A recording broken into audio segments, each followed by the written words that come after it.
किसानों को अब हटा दिया गया है। 200 किसान हिरासत में हैं। कैसे देख रहे हैं सर, किसान जो लगातार 13 महीने से बैठे हुए थे शंभू बॉर्डर पे, उनको हटा दिया गया है? नहीं, देखिए, किसान को हटना ही था। और क्योंकि ये सबको पता है, क्योंकि जब हम सब ने देखा कि किस तरीके से गाजीपुर बॉर्डर से हटाए गए, तो बहुत सारे वादे किए गए कि भाई इनका ये पूरा हो जाएगा, एमएसपी पूरा हो जाएगा, जो जेल में किसान हैं उनकी मांगें पूरी हो जाएगी। लेकिन उन पर पर्दा डाल दिया गया, कुछ भी नहीं हुआ। उसके बाद फिर किसान नाउमीद हो गए। उसके बाद बहुत बार जो है मीटिंग करने की कोशिश की गई, संवाद करने की कोशिश की गई सरकार से, उनके मंत्री से, उनके नेताओं से, प्रधानमंत्री से भी अपील की गई, लेकिन कुछ हुआ नहीं और होना भी नहीं था। तो किसानों के सब्र का बांध भी टूटा। फिर से उन्होंने कोशिश किया तो शंभू बॉर्डर पर आकर, खनौरी बॉर्डर पर आकर बैठे, कई किसान शहीद भी हो गए। दूसरे पीरियड की बात कर रहा हूँ मैं, पहले पीरियड तो छोड़ दीजिए, जो 700 किसान शहीद हो गए। तो सरकार की देखिए ये फितरत है कि किसी तरह से वोट आना चाहिए, किसी तरह से सत्ता में रहना है, किसी तरह से सरकार चलाना है, उनको कुर्सी चलाना है। उनको किसानों की बात नहीं सुननी है, उनको महिलाओं की बात नहीं सुननी है, उनको युवाओं की बात नहीं सुननी है। उनको पता है कि इस देश में जितना जुल्म होगा, जितना लोग बेबस होंगे, जितना परेशान होंगे, सरकार उतना ही जो है राज करेगी। यही वजह है कि किसानों को आज एक खिलौना की तरह देखा जा रहा है, उनको बच्चा समझा जा रहा है, मूर्ख समझा जा रहा है, उनको कितने तरीके से बदनाम किया जा रहा है, देशद्रोही बोला जा रहा है, खालिस्तानी बोला जा रहा है, मवाली बोला जा रहा है, चोर उचक्का समझा जा रहा है। और यही वजह है कि सरकार आज तानाशाही कर रही है इन लोगों पे। उनको हटना ही था। आज देखिए 11 महीने के आसपास हो गए, उनको ज़बरदस्ती बुलडोजर चला दिया गया, उनको भगा दिया गया, कई किसान जख्मी भी हुए, कई लोग अस्पताल में भर्ती हैं। कौन सुनने वाला है? तो ये तानाशाही सरकार है, कोई सुनने वाला नहीं है। चलिए, चले गए हैं, लेकिन फिर से वो आंदोलन करेंगे, उनको करना चाहिए, क्योंकि अब लोकतंत्र है, यहाँ तो कानून बने हैं, लेकिन कोई सुनने वाला नहीं है। फिर से दिल्ली घेरेंगे? नहीं, दिल्ली तो घेरने की कोशिश बहुत बार की गई, लेकिन उन्हें आने नहीं दिया जाता। कभी किले आप गाड़ देते हैं, कभी आप बैरिकेड्स लगा देते हैं, कभी आप पिलर गाड़ देते हैं। तो इस देश में इंसाफ रहा कहाँ? इस देश में किसको बोला जाए? कि मोदी जी को बोला जाए, अमित शाह जी को बोला जाए, किसको बोला जाए? आप ही बताएं ना, किसको बताया जाए? कौन सुनने वाला है? कोई है तो मुझे बता दे। किसानों की आवाज़ नहीं सुनती, महिलाओं की आवाज़ नहीं सुनती। कहते हैं कि मोदी जी हैं किसानों के। नहीं, कहना और होना फ़र्क है। देखिए, मोदी जी कहते तो बहुत कुछ है, अगर वो एक काम भी कर देना तो यूँ मानिए कि देश का भला हो जाएगा, देश बदल जाएगा, देश चमक जाएगा। अगर वो 2 करोड़ नौकरी देने की बात कर रहे थे, अगर वही पूरा कर देते तो युवाओं की किस्मत आज चमक जाती, बहुत सारे लड़कों की आज शादी हो जाती। आपको पता है, अगर मजाक से हटकर आप देखेंगे तो यूपी बिहार के लड़के नौजवान आत्महत्या कर ले रहे हैं, उनकी शादियाँ नहीं हो रही हैं, क्योंकि उनके पास नौकरी नहीं है। और नौकरी नहीं है तो लोग शादी नहीं करते हैं। कोई भी बच्ची या फिर बच्चे के पिता कुछ देख के ही शादी करेगा ना। नौकरियां नहीं है, प्राइवेट सेक्टर में नौकरी नहीं है, तो इस दर्द को कौन समझेगा, इस दुख को कौन समझेगा? चलिए, 15 लाख की आपने बात किया, वो दे देते। चलिए, आपने स्मार्ट सिटी बनाने की बात की करते, वो कर देते। देश को विश्व गुरु बनाने की बात करते, वो दे देते।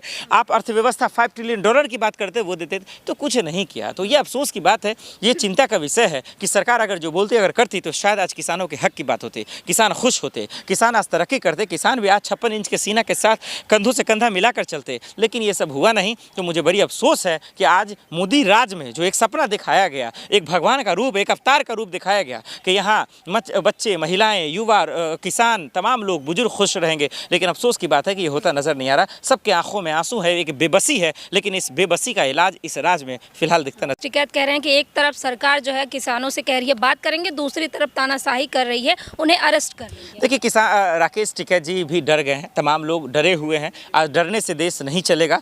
राकेश टिकैत साहब जिस तरीके से जब गाजीपुर बॉर्डर पे उन्होंने लड़ा, हम सब ने उनका कवर किया, हम सब भी उनके साथ खड़े थे। लेकिन आज कहीं ना कहीं उनके भोलेपन से, उनके तेवर से किसान भी आपस में कहीं ना कहीं नाइंतफाकी की वजह से, नाराज़गी की वजह से कमज़ोर हो चुके हैं। एक होना पड़ेगा। राकेश टिकैत को जाना चाहिए था, पूछना चाहिए था सरकार से कि क्यों, आखिर जवाबदेही क्यों नहीं है, क्यों कमज़ोर हो गया किसान, क्यों हटाया गया है, उनका ये पूछना चाहिए था। तो कहना और करना दोनों में फ़र्क हो गया। राकेश टिकैत का भी वजूद थोड़ा कम हुआ है, वो नहीं होना चाहिए था। राकेश टिकैत को ध्यान देना चाहिए, उनको संज्ञान में लेना चाहिए था, क्योंकि वो एक मुख्य चेहरा बने थे, लोगों की उम्मीद बने थे, किसानों की उम्मीद बने थे, एक मसीहा के तौर पे देखा जा रहा था। लेकिन आज कहीं ना कहीं देखिए, जब लखीमपुर खीरी में किसानों को मार दिया गया, कुचल दिया गया, तो वो जाकर वहाँ मैनेज करा देते हैं। तो भाई, ये दलाल वाला काम मत कीजिए, ये आप बिचौलिए वाला, बीच वाला काम मत कीजिए। राकेश टिकैत की साख अच्छी बनी थी, उस साख से किसानों की साख को बनाए रखना उनकी जिम्मेदारी थी, लेकिन उस पर भी पानी फिरता नजर आ रहा है। मुझे लग रहा है कि किसान, यही वजह है कि किसान अपनी हक की लड़ाई लड़ने खुद आए, पटौड़ी साहब आए, बहुत सारे लोग आए, लेकिन सरकार सुनती नहीं। ये सरकार जालिमों की सरकार है। ये सरकार कहीं ना कहीं देश के हक के लिए कभी रही नहीं, लोगों की सुन नहीं रही। यही वजह है कि बीजेपी यतीमों की, गरीबों की पार्टी रही है, और आम आदमी पार्टी तो अपने आप को कहती है अम्बेडकरवादी।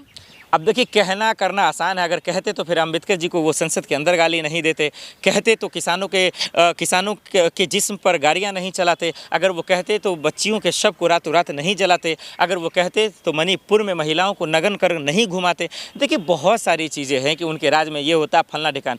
मैडम देखिए, ये आप तो चलिए इस एज में ये तो समझते हैं, लोग अपने बीवी को खुश करने के लिए बहुत सारे झूठ बोलते हैं। तो मोदी जी का बीवी थोड़ी ना पूरा हिंदुस्तान है। यहाँ जिम्मेदारी की बात है, यहाँ समझदारी की बात है। आप झूठ अपने परिवार को मनाने के लिए भी झूठ बोलता है, आप पूरे देश के साथ झूठ बोल रहे हैं और बार बार झूठ बोल रहे हैं। जिम्मेदारी पर रिस्पॉन्सिबिलिटी वाले मसले पर आप बोल रहे हैं, तो ये कैसा गैर जिम्मेदाराना बयान है। तो इन पे उम्मीद करना एक मूर्खता जैसा आज फील पंजाब होता के है। किसान भी तो उग्र हो रहे हैं, जगह जगह जाम लगा रहे हैं, पुलिस वालों से झड़प कर रहे हैं। नहीं, उग्र नहीं हो रहे हैं। देखिए, ये मीडिया, देखिए सबसे बड़ा शैतान आज के शक्ल में मीडिया है। आप समझिएगा, ये सरकार की चापलूसी करना, दलाली करना, तलवे चाटना, यही वजह है कि आज देश का एक पिलर कम हुआ है। नहीं तो अगर ये मीडिया सवाल पूछने लगे ना, तो सरकार के नेताओं के, उनके मंत्रियों की हवा निकल जाएगी। एक वो डरते फिरते भाग, जैसे चूहा, बिल्ली को देखकर चूहा भागती फिरती, वैसे भागेंगे ये लोग। लेकिन आज चंद पैसों के लिए बिक जाते हैं ये लोग, सवाल नहीं पूछते हैं, उनके वाहवाही करते हैं। यही वजह है कि आज महिलाएं, बच्चे, युवा, तो जितनी भी संस्था हैं, चाहे वो अस्पताल का संस्था हो, चाहे वो स्कूल का अस्पताल हो, या जितने भी सेक्टर हैं, तमाम जो आज बेबस परेशान या बिक गए हैं, वो इनकी वजह से। तो मीडिया को समझना पड़ेगा, ये शैतान के शक्ल में हैवान पैदा हो गए हैं और इनसे मासूमों की जान ले रहे हैं। मुसलमान हिंदू कर कर सरकार को बचाते हैं, और यही वजह है कि सरकार उनकी आवाज़ नहीं उठाते हैं। ना तो एक किसान मरेगा ना, सरकार को इस्तीफा देना पड़ेगा, उनकी कुर्सी चली जाएगी। लेकिन आज तो मर्डर हो जा रहे हैं, कैमरे पर गोलियाँ मारी जा रही है, लेकिन कोई सवाल पूछने वाला नहीं है। तो ये अफसोस की बात है। यही वजह है कि किसान उग्र नहीं हो रहे हैं, ये उग्र दिखाया जा रहा है, या उग्र आप कर रहे हैं मजबूरन में। अब आप बताइए ना, हमारे पे जब कुछ होगा मुकदमा, हम कहाँ जाएंगे? हम पुलिस के पास जाएंगे, हम थाने के पास जाएंगे, हम हाई कोर्ट जाएंगे, हम सुप्रीम कोर्ट जाएंगे। लेकिन हर जगह तो लोग जाली में बैठे हैं, हमें तो इंसाफी नहीं मिल रहा, हमें तो दौरा कर रगड़ा कर मार दिया जा रहा है। फिर हम कहाँ जाएं? आप ही बताएं। मंत्री सुनते नहीं, मंत्री दो लोगों से देश चल रहा है, और दो लोगों से देश चल रहा है तो मंत्री की औकात नहीं, ये सिर्फ नाम के मंत्री। कौन दो लोग हैं देश चलाने वाले? अरे बोलने की क्या जरूरत है? अमित शाह जी, मोदी जी चला रहे हैं। उनके इशारे पे किसी नेता की औकात नहीं कि ये अपने मुंह से कोई शब्द बोल दें, उनकी हैसियत नहीं है कि सिग्नेचर कर दे। तो ये बात हम आप जानते हैं, लोग बोल नहीं पाता डर से, ये नेता मंत्री नहीं बोल पाते हैं। आप जब सोचिए, पेट्रोल के दाम बढ़ रहे हैं, जवाब देगा शिक्षा मंत्री का, शिक्षा में खराब हो रही है, जवाब देगा जो है खेल मंत्री का। तो भाई चल क्या रहा है? ये तमाशा है, उनको पता ही नहीं है, सब एक नंबर, किसी को नाम के लिए सिर्फ बना दिया गया। तो ये जवाबदेही नहीं है। यही वजह है कि किसान परेशान है। उग्र नहीं, उनको उग्र कराया जा रहा है जानबूझकर, ताकि तुम्हें बदनाम करेंगे कि तुमने संपत्ति को नुकसान पहुंचाया, फिर उनके घर को बुलडोज कर दीजिएगा, फिर उनके घर को तबाह कर दीजिएगा, सरकार वाहवाही लूट लेगी। लेकिन सच्चाई ये है कि सरकार कहीं ना कहीं पूरी तरीके से नज़रअंदाज कर चुकी है देश के दलितों को, देश के मुसलमानों को, देश के किसानों को, देश के नौजवानों को, देश की महिलाओं पर। यही वजह है कि देश का हाल बद से बदतर होता जा रहा है। 200 किसानों का क्या होगा जो अरेस्ट हो चुके हैं? नहीं, देखिए, उनको फ़ौरन जेल से बाहर रिहा करना चाहिए। उनके लिए तमाम किसान के जो संगठन है, चाहे जो भी मोर्चा के लोग हैं, उनसे मेरी अपील है कि इनके हक में आइए, खड़े उतरिए, इनको जेल से बाहर निकालिए। सबका अपना परिवार है, फसल का वक्त है, सरकार से लड़ना पड़ेगा। देखिए, अपने हक के लिए तो लड़ना ही पड़ेगा। जो अपने हक से नहीं लड़ा तो फिर उसके ज़मीर ही क्या ज़िंदा है। इसीलिए कहीं ना कहीं लड़ना पड़ेगा, किसान लड़ेंगे। आज भले वक्त बुरा चल रहा है, लेकिन ये सरकार झुकेगी, फिर से माफ़ी मांगेगी। एक दिन जरूर विजय होगा सरकार किसानों का।